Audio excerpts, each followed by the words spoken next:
wondering how I got into this mix. Mind playing tricks and I'm feeling for a fix. This week, enigmatic Facebook founder Mark Zuckerberg was in the congressional hot seat, responding to concerns about members' privacy. How safe are you on the world's biggest social media platform? Let's ask Derrick Broze, investigative journalist, liberty activist, and the founder of the Conscious Resistance Network. Derrick, welcome. Hey, thank you for having me. I've been impressed by what I've seen of you on YouTube. Tell us about the Conscious Resistance Network. Sure, happy to. Conscious Resistance Network is a website, a blog, a media site that I started in 2013 that focuses on many of the topics that you guys cover here, looking at the crimes of government and corporate power, and looking for solutions. We also explore ideas like meditation and yoga, and generally trying to give people solutions to create a more free world, both in the physical realm and in the spiritual realm.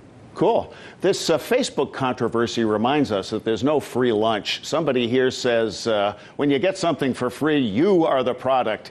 And this Cambridge Analytica breach is big. But how, on a day-to-day basis, in a smaller way, is what Facebook users post exposing them? Well, it's interesting that the media has taken such an interest in the Cambridge Analytica scandal. You know, obviously it's newsworthy, I'll say that, but it's been going on, these type of practices have been going on for quite some time, pretty much since the beginning of Facebook. And as you say, there's no such thing as a free lunch. Everybody who voluntarily joined Facebook, there are terms of service just like every other application and every other website that we use out there. And most people don't click or bother reading those terms of service. And over the years, we've come to realize that Facebook owns your face print. They own your photos. They own everything that you post on there, and they can then use that for advertising or to resell to others interested in that type of information. And it's been that way since the beginning. It was kind of designed to do that. Many people think it was really designed as simply just a social network and for people to connect, but it also was designed with this tool of let's get people to give their information, and then we'll be able to profit off that information to companies who are interested. So it's doing exactly what it was designed to do. Yeah, and we just check off the box. Nobody reads all that boilerplate. Everyone is a star on Facebook. It's one selfie after another. But you gave me a chill a moment ago about the creepy side to posting photos. Tell us about face prints.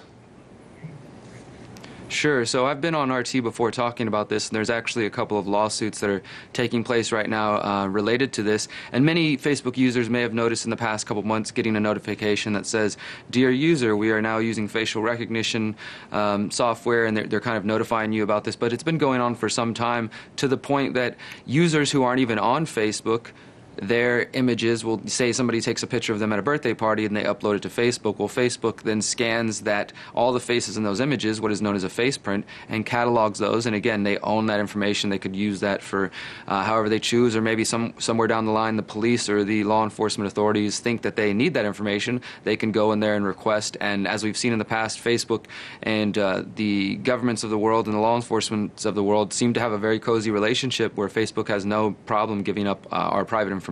So face prints, voice prints, some would say, pretty much anything that you put on there, Facebook could be listening, watching, and you've given it up voluntarily. Once it's out there, it's out there. What's the status of these lawsuits? They're still pending. I'm actually going to be writing an article today looking at an update on that. Facebook is being sued once again for the facial recognition. There's a number of consumer groups that have just come out in the last week or so issuing a letter condemning Facebook's facial recognition policy and saying that it violates privacy rights. So I expect that Facebook will continue to face lawsuits like this, and we're seeing this rise in the Facebook exodus or delete Facebook movement, and it seems like people are sick and tired of it, and they're looking to solutions. They're looking to other platforms platforms that don't censor them, that don't gather their metadata and share it with private companies. And thankfully, there are more options out there. Whether or not they're going to be, the big Facebook killer and completely become the new centralized network, I don't know about that. But perhaps that's the problem, that we had centralized all of our efforts and all of our energies and our information, especially as activists and journalists, onto this one platform. And now we're seeing they own us. They own our information, and also they can limit our reach. They can censor us. So it's problematic to rely on one institution, I think. Hey, I got a couple of teenagers at home, and I got 30 seconds. Advice for parents about your kids on social media?